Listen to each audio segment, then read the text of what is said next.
Trilhas da Democracia de hoje recebe um filósofo marxista, professor sênior da Universidade de São Paulo, para alguns um pessimista catastrofista, para outros, né, um realista na melhor tradição dos seguidores da teoria crítica frankfurtiana, de Adorno, Horkheimer, Walter Benjamin, para o próprio, né, um marxista ocidental cuspiando, bem comportado, né, para outros ainda, um marxista da melancolia, no melhor estilo benjaminiano, né, lembrando aqui do título de um livrinho, um grande pequeno livro do saudoso Leandro Conder, né? Com muita satisfação que o Trilhas da Democracia recebe Paulo Arantes.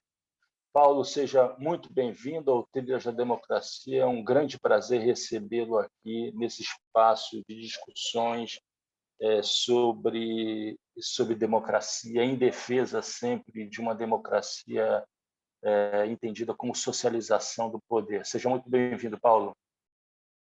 Em novembro de 2018, você dá uma entrevista ao Brasil de Fato, afirmando que teria havido, abre aspas, um renascimento da política no Brasil, fecha aspas. E logo a seguir, você diz que o cenário do país, a partir dos protestos de junho de 2013, é um cenário de ingovernabilidade, e que, na verdade, o renascimento da política no Brasil teria sido obra não das esquerdas, mas sim das direitas, especialmente dessas forças bolsonaristas de extrema-direita, né? Passados 3 anos dessa entrevista, parece-me que a tua resposta continua não apenas atual, mas também potencializada. Quer dizer, houve uma potencialização desse cenário que você descreve em novembro de 2018. Você consegue observar algum cenário em que as esquerdas, e eu falo esquerdas no sentido muito amplo, né? Esquerdas políticas, partidárias, esquerdas sociais nos movimentos, você consegue vislumbrar algum cenário em que o renascimento da política não seja mais obra dessas forças de direita, mas sim dessas forças contra-hegemônicas? A minha pergunta não dá um passo sucessivo, né, da possibilidade, quanto à possibilidade de construção de um governo, de uma sucessão de governos que consiga implementar reformas. Eu estou pensando num momento anterior, um momento prévio, que pode ser traduzido da seguinte maneira: é possível enfrentar o bolsonarismo, Bolsonaro e o bolsonarismo, voltar a enfrentá-lo na luta política? Se eu falar o que eu penso agora, eu acho que as pessoas depois da pandemia não vão nem me convidar para jantar, nem me vão dar nem bom dia. Olha, eu vou responder. Se me dando tempo, eu vou responder. Mas eu começo por uma brincadeira de um general, só que com o sinal trocado. Está no jornal, dispersa uma matéria qualquer, 20 dias atrás, um mês atrás, mais uma vez vai lá um repórter, um jornalista tarimbado, conversar com as suas fontes militares, com o general esse, general aquele, pergunta para o general, essas perguntas não se faz, vocês vão dar um golpe? Vocês aceitam qualquer resultado das eleições no ano que vem? Aí o general disse o seguinte: eu não vou ficar se enrolando, dizendo não, a Constituição isso, a Constituição aquela, a pátria, a democracia, não vou ficar te enrolando. Faça um exercício mental, que eu já fiz. Eu acho que meus pares mais esclarecidos já fizeram. Pense o seguinte, vamos dar um golpe, sim. Está planejado, vamos dar um golpe, vamos fechar o parlamento, recalchutar o parlamento, recalchutar o STF, enfim, é um golpe clássico. E agora nós pensamos o seguinte, eu penso o seguinte, dado o golpe, coisa mais fácil do mundo, o cara que, o energúmeno que falou no cabo e num soldado basta isso, estava certo. É como roubar sorvete de uma criança. Dado o golpe, o que nós fazemos no dia seguinte, meu senhor? Já pensou? O que nós fazemos no dia seguinte? Damos o golpe, é a coisa mais fácil do mundo. O que a gente faz no dia seguinte? Portanto, não vamos dar. Essa é a resposta que eu tenho que te dar. Não. Para nós é impensável que o day after de um golpe. O golpe é a coisa mais fácil do mundo. Está tudo a nosso favor aqui. Milico, polícia, governadores, corruptos, tudo. O que nós fazemos depois? O que nós fazemos depois?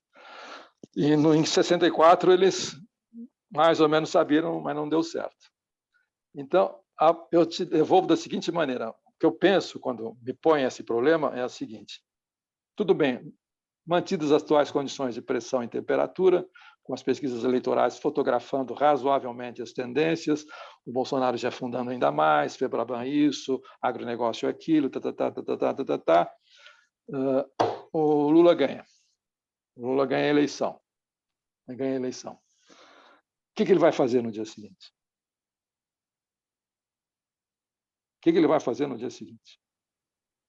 Vai aumentar o salário mínimo? Vai... O que ele vai fazer?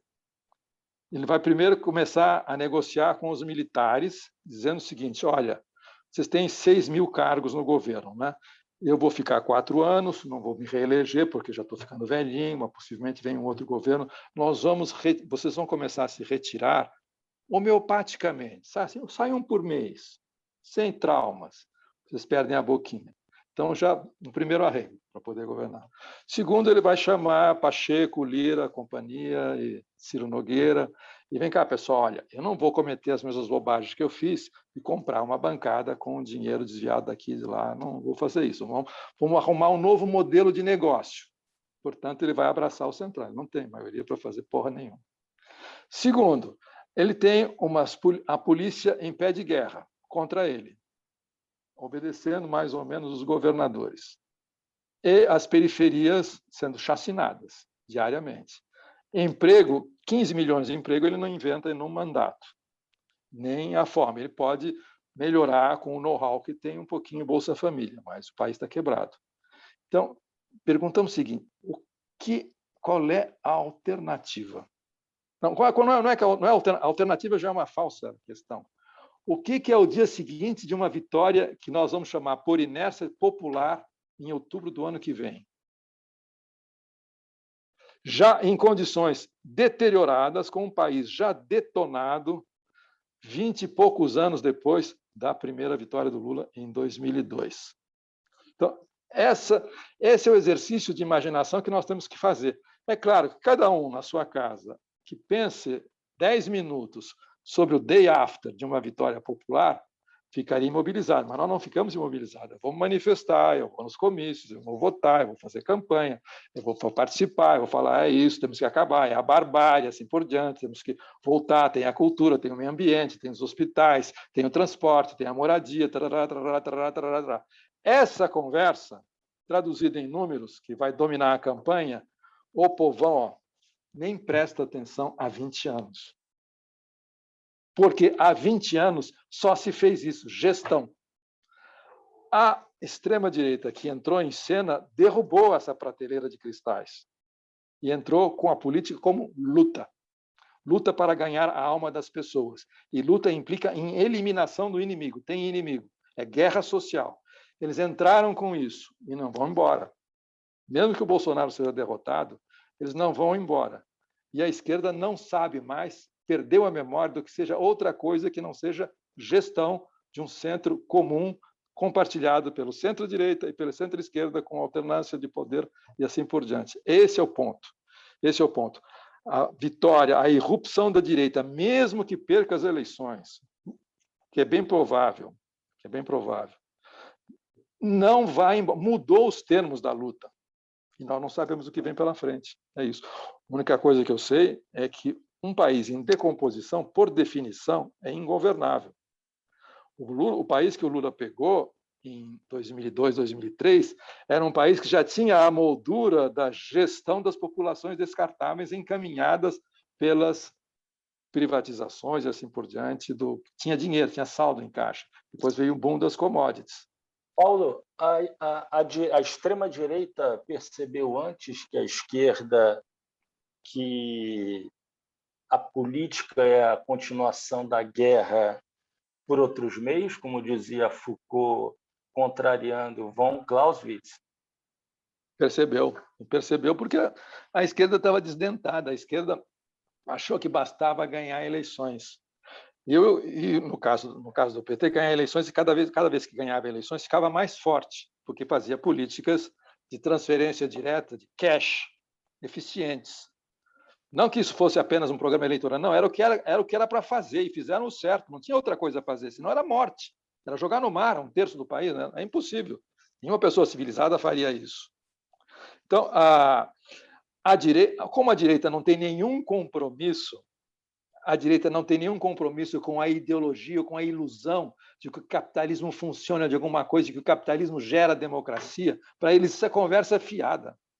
Por isso que os nazistas na Alemanha ganharam de roldão e conquistaram a classe operária, porque também estavam dizendo aquilo que os outros lados não tinham condições de dizer, que era conversa fiada. Os valores universais da democracia estavam embutidos no capitalismo, é conversa fiada. Então, eles sabem que é conversa fiada, não existe crescimento econômico com inclusão social, e, portanto, alguém está enganando alguém, mas a nós não.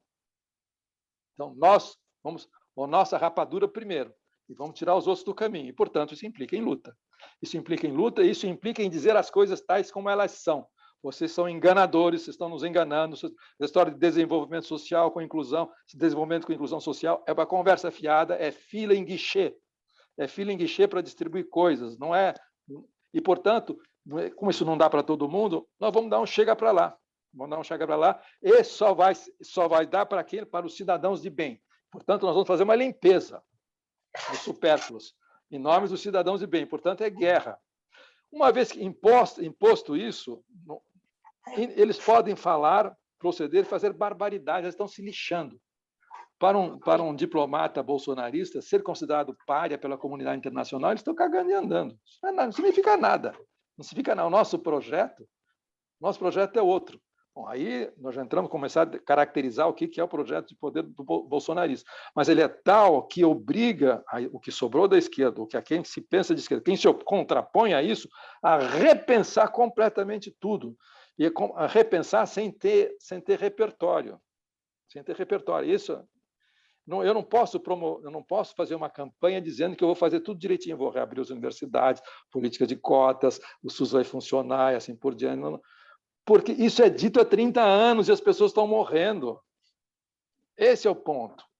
Esse é o ponto. E a direita, como a direita é cínica, a direita percebeu que isso é uma coisa vazia. Porque a esquerda sempre disse o seguinte: há uma tradição progressista que vai do liberalismo ao socialismo. O socialismo nada mais é, isso está lá no manifesto. O socialismo nada mais é do que a realização daquilo que o liberalismo promete, mas não entrega. Nós vamos entregar. E, portanto, nós vamos realizar a verdade universal dos direitos humanos, da liberdade, da igualdade, da fraternidade, que foi prometido lá pela Revolução Francesa, mas não entregaram. Faltou o complemento social. Então, há uma continuidade entre o liberalismo e o socialismo. Portanto, nós podemos fazer uma frente progressista contra o nazismo, por exemplo. Fizemos, porque há essa continuidade. Há uma linguagem comum. A extrema-direita corta esse vínculo entre a linguagem comum. A extrema-direita entra em campo para dizer não existe nada em comum entre vocês, ou o comum para o mal. Há uma enganação. A sociedade só funciona com relações de poder em que quem tem mais poder manda. Seja o homem em casa, seja o policial na rua, seja o ministro corrupto, seja o general e assim por diante. É um empoderamento daquilo que vocês consideravam, como diz o Feltran, a jagunçagem. É isso que nós temos que vocês têm que entender. Então, o bom mocismo, o progressismo acabou, porque era uma enganação. A gente pensa um pouquinho, pomba, Mas isso é o que a esquerda devia ter feito há uns 40, 50, 60 anos atrás. Paulo, eu tenho uma última pergunta e é, na Não, verdade, uma... mas você na acha que verdade, se eu falasse isso em voz alta, eu posso sair na rua sem mudar de calçada quando encontrar meus amigos? Tem que mudar de calçada. uma última pergunta que é, na verdade, a continuação, os desdobramentos disso que você acabou de dizer, né? Você, na recém-publicada revista Cult, né, um dossiê que foi dedicado a você, a tua obra, né, há uma entrevista e na última pergunta, na última resposta da entrevista, você afirma que, abre aspas, se vamos falar seriamente de revolução socialista, ela é violência pura, fecha aspas. Bom, antes de mais nada, isso me lembra a polêmica entre Benjamin e Carl Schmitt, né, sobre a violência, Carl Schmitt defendendo a introdução no corpo das leis da violência, enquanto Benjamin defendendo a violência revolucionária, né, como violência pura. como violência pura, exatamente. Só que, né, você, logo em seguida, a gente não consegue ler, não consegue ver a tua cara no momento em que afirmou isso, mas você afirma que só não me chamem para ser ideólogo do regime. Bom, na verdade, a minha pergunta é muito mais fazendo a divulgação necessária da revista, né, do dossiê que foi feito, né, sobre você, sobre a tua obra. Na verdade, a minha pergunta é a seguinte: tendo em vista essa tua afirmação, né, de que se vamos falar seriamente de revolução e socialismo, ela é violência pura, qual é o papel do intelectual? E aqui eu estou pensando em intelectual mais propriamente no sentido gramsciano, né, do que a inteligência acadêmica, a intelectualidade acadêmica, né?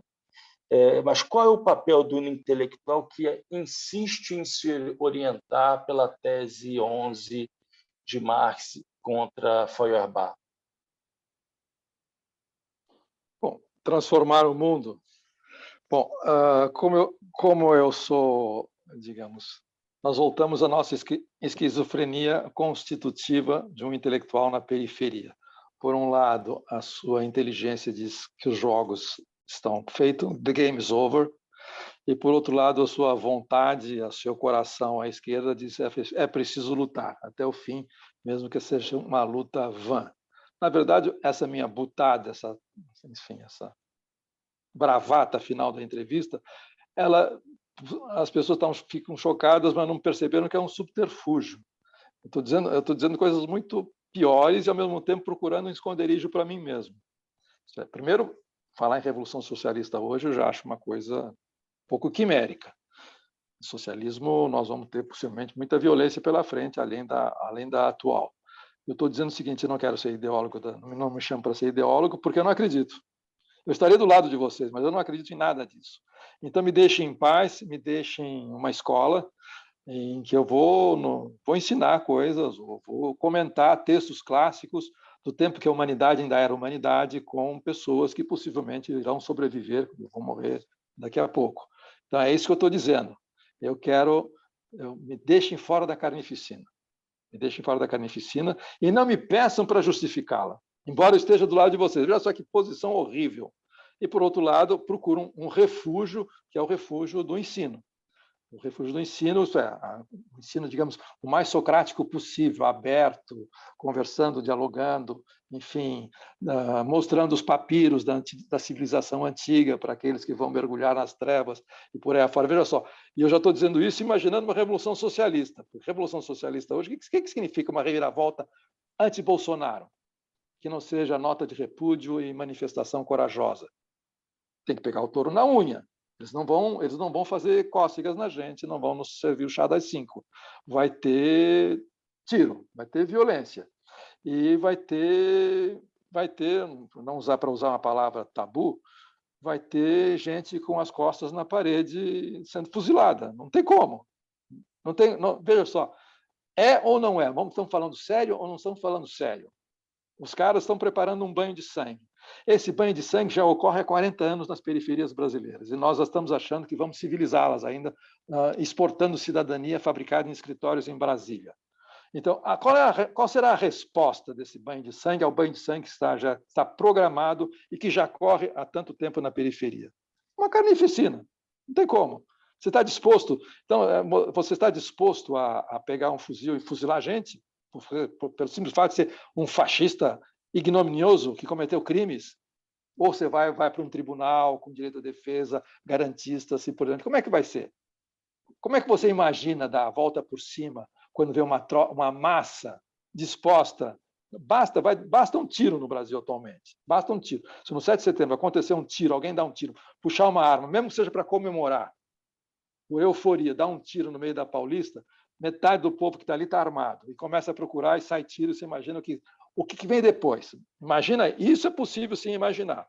Isso é possível imaginar. Então, imaginando um troço desse, uma reação de verdade, um chega para lá na extrema-direita no Brasil, não pode ser um chá das 5. E você, quando esse chega para lá acontecer, é claro que eu vou estar do lado do chega para lá, óbvio. E chegar para lá enfim, vai acontecer bobagem. Não tem, a menos que a gente volte para a conversinha de Centrão, PP, por aí vai. Não é isso que nós estamos falando sério. É claro, quando eu fiz essa butada, quando eu fiz essa bravata, na verdade é uma bravata, eu estava pensando coisas antigas. Se eu tivesse, por exemplo, se eu fosse russo e fosse, por exemplo, o sobrinho do Vitor Sérgio, quando ele presenciou a catástrofe de Kronstadt. Ele disse, eu apoiei porque uma situação era desesperadora. Se o bolchevismo cedesse naquele momento, a revolução estava acabada. Eu ainda achava que havia uma chance, mas essa chance foi bárbara. E se eu fosse o sobrinho do Vitor Sérgio, o que eu pediria? Falando russo fluentemente, me designem para um posto de diretor do ginásio estadual na província depois dos Urais, perto da Sibéria, que eu vou ficar lá o resto da vida ensinando latim ou grego ou literatura francesa para os degredados, qualquer coisa assim. Agora era o que tinha a fazer. É o que tinha a fazer. Então não me peçam para justificar o injustificável, a não ser que seja realpolitik. Isso não vai acontecer. Não vai haver um luta com chavão. Então, essa minha resposta, que não é uma resposta da bravata, é dizer o seguinte: é uma confissão de impotência. Eu vou estar do lado de uma coisa que eu não controlo, embora eu esteja apoiando, e que vai ser violenta. Pense um pouquinho nos Estados Unidos. O que seria uma reviravolta social nos Estados Unidos que não fosse apenas votar no Bernie Sanders? Pensa no que não foi resolvido na Guerra Civil Americana até hoje. As pendências que ficaram da Guerra Civil estão lá, todas lá. As pendências que ficaram do movimento dos direitos civis, as pendências que ficaram da Guerra do Vietnã e dos protestos de 68 e assim por diante. O que vai acontecer lá? Uma reviravolta. Tem riots, tem motins semanais. Basta um policial descer o braço em alguém, tem motim. E vai ficar assim eternamente. Você imagina se esses motins, digamos, se coalescem, o que vai ser? Violência. Violência e política nos Estados Unidos são sinônimos, desde sempre. O que os negros vão fazer com um suprematista branco que é linchador, vem de uma família linchadora? Não tem outra solução. Nesses momentos, a situação limite de tal gravidade que eu apenas formulei um subterfúgio. O Adorno, por exemplo, que é um professor, um mandarim alemão que, enfim, jogou a toalha no momento certo e se limitou a fazer conferências radiofônicas tentando desnazificar uma futura Alemanha que se renazificasse. Está acontecendo agora. Ele disse o seguinte: se eu tivesse algum poder, ele está nos Estados Unidos, ele diz isso nas Minas Muralha, se eu tivesse algum poder político de Estado estivesse na Alemanha, nesse momento, 45, quando a guerra terminou, eu não sou a favor de julgamento de Nuremberg, não sou a favor de julgamento de nenhum criminoso nazista, ou de nenhum colaboracionista do nazismo na Europa ocupada pelos nazistas que pintaram e bordaram o 7. Porque se nós começarmos a julgar e a avaliar os prós e os contras, nós seremos cúmplices da coisa horrorosa que aconteceu. Então, eu sou a favor que se fuzile sumariamente. Olha só, o Adorno, hein? Carequinha, baixinho, pacífico, que usava gravata borboleta. Eu sou a favor que se fuzile sumariamente todos os nazistas, sem julgamento. Não há, eles estão no nível do impensável, não há como ponderar, calibrar a pena, fazer dosimetria no Supremo Tribunal Federal, para dizer o que você faz com um cara da SS. Se for fuzilar, portanto, a reviravolta será violência pura, não tem outra. Se você começar a discursar a respeito dessa violência, você já entregou o ouro. É isso que ele está dizendo. Eu amplifiquei isso e arrumei um subterfúgio para mim. Eu quero ser professor porque eu não quero, no fundo, ele diz, eu não quero sujar as minhas mãos, nem na violência e nem no pior ainda, justificar essa violência como ideólogo. Aí é horror. Aí é abdicação mental. Não quero fazer as duas coisas. Mas eu já abdiquei me refugiando num grupo escolar. A verdade é essa. Eu apoio, mas não acredito. É isso. É a missa do ateu.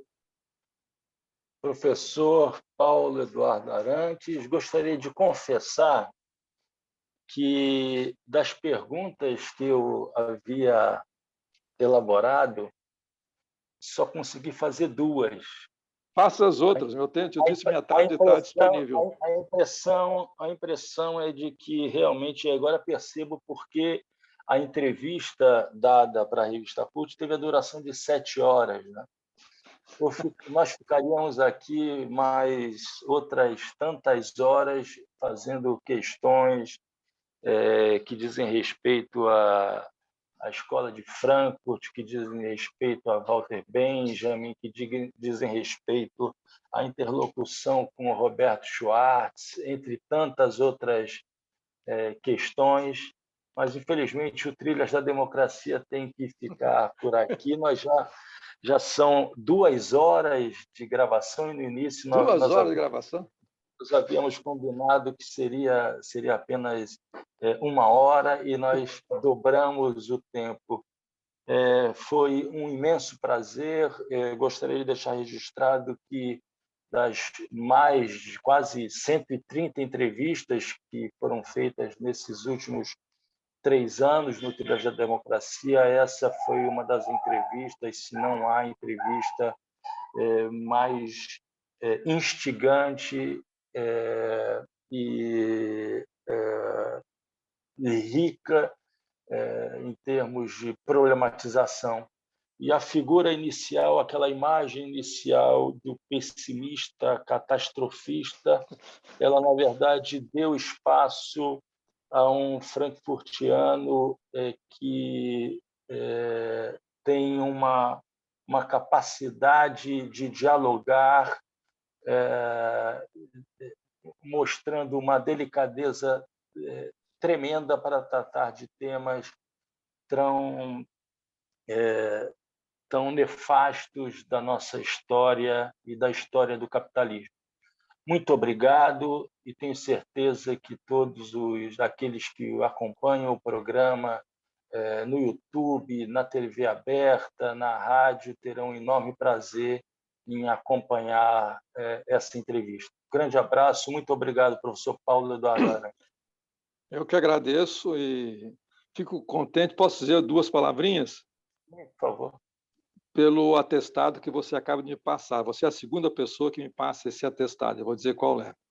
Naquele caderno especial da Cult, tem um depoimento de um grande amigo meu, que também é um grande... eu sou carregador de piano. Ele foi um grande jogador de futebol, é da Baixada Santista, ele é de São Vicente, eu sou de Santos. É o José Miguel Wisnik. José Miguel Wisnik, nesse depoimento que ele deu para a revista Cult, ele dizia o seguinte: eu também achava o Paulo Arantes pessimista, catastrofista, melancólico e assim por diante. Enfim, aquele carimbo de sempre. Mas, com o andar da carruagem nesses últimos anos, eu acho que ele é apenas uma pessoa sensata. Você acaba de me passar esse segundo atestado, fico contente, eu vou pôr nos meus arquivos o meu segundo atestado de sensatez. Ele disse, José Miguel, é mera sensatez. Muito obrigado, Paulo. E o Trilhas volta na próxima semana, sempre em defesa da democracia, de uma democracia radical. Até lá.